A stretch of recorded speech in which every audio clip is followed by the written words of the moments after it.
This is my baked fish and chips thing. I used this crunchy battered thing that I bought at Walmart, and the chips are regular cut French fries from Walmart.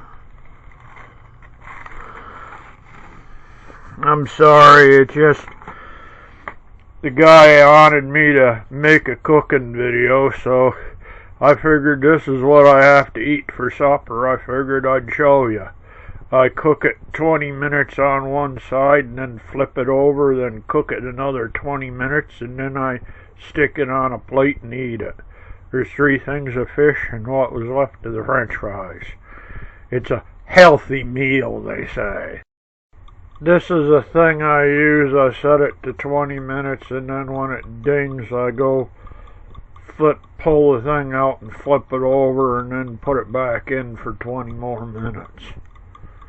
That's how I cook it. It's at 400 degrees in the oven.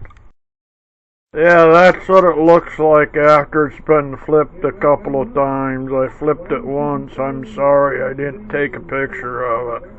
You know, but that's how it looks. That's the fish and the chips. That's what it looks like.